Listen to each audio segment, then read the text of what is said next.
Video শুরুতে এই জায়গাটিকে দেখুন, এটা একটা রাস্তা আর এই রাস্তাটা একদম নদীর মাঝখান দিয়ে চলে গেছে ঠিক ওই পাশে। আর এই রাস্তাটা বেশ চমৎকার কিভাবে নির্মাণ করা হয়েছে দেখুন, একদমই ঘুড়ির আদলে তৈরি করা হয়েছে এই রাস্তাটা। একদম সমুদ্রের নিচ দিক দিয়ে কিভাবে তৈরি করা হয়েছে দেখুন, পার্ট পার্ট করে এগুলো নিয়ে এসেছে, ভাসিয়ে নিয়ে আসার পর এগুলো একত্রিত করা হয়েছে।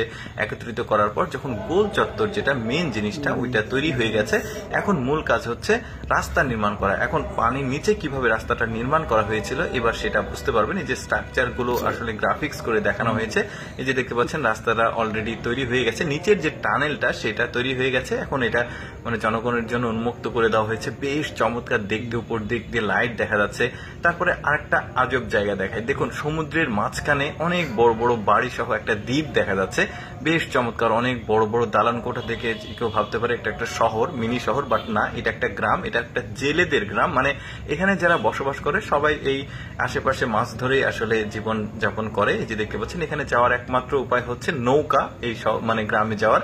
তারপরে এখানে দেখুন একটা পাহাড়ি জমি, দেখুন পাহাড়ি জমি অনেকটা অবাক করার মতো দেখতে পাচ্ছেন। আজকের ভিডিওতে যা যা দেখবেন ম্যাক্সিমাম সবকিছুতে আপনারা অনেকটা অবাক হয়ে যাবেন। দেখতে পাচ্ছেন কি রকম জমি, চিন্তা করে দেখুন, নিচে একদম খাড়া, উপরে পাথরের পাহাড়ের উপরে এই জমিগুলো দেখা যাচ্ছে, একদম থাক থাক সিঁড়ির মতো।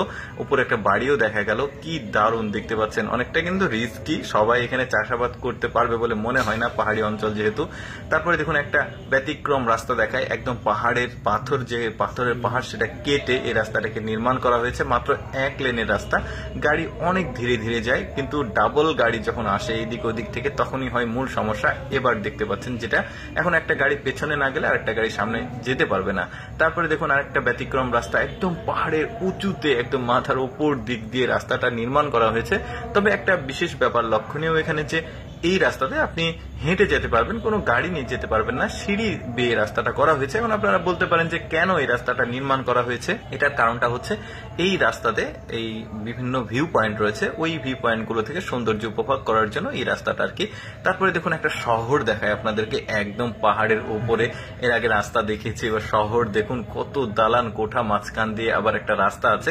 এই ভিডিওতে যা যা দেখছেন সব কিন্তু চায়নার বিভিন্ন শহর, বিভিন্ন স্থাপনা, জায়গা, রাস্তা সবকিছুই বেশ দারুণ। তারপরে এখানে দেখতে পাচ্ছেন একটা রাস্তা উপর দিক দিয়ে, পাহাড়ের উপর দিক দিয়ে চলে গেছে। আর যে পাহাড়গুলো একদমই উঁচু, সেই পাহাড়গুলোকে টানেল বানানো হয়েছে নিচ দিক দিয়ে, তারপরে সামনের দিকে এগোতে হয়। কি একটা রাস্তা দেখুন, আর কতটা একদম ফ্লাইওভারের মতো করে নির্মাণ করেছে। বেশ আসলে তাদের চিন্তা ভাবনা একদম অন্যরকম, দুর্গম জায়গাতে রাস্তা নির্মাণ করতে ওরা আসলে চ্যাম্পিয়ন। যাই হোক দর্শক, কেমন লাগলো আজকের ভিডিওটি কমেন্ট করে জানাবেন। আর এইরকম ভিডিও নিয়মিত দেখতে আমাদের পেজটি ফলো রাখতে পারেন।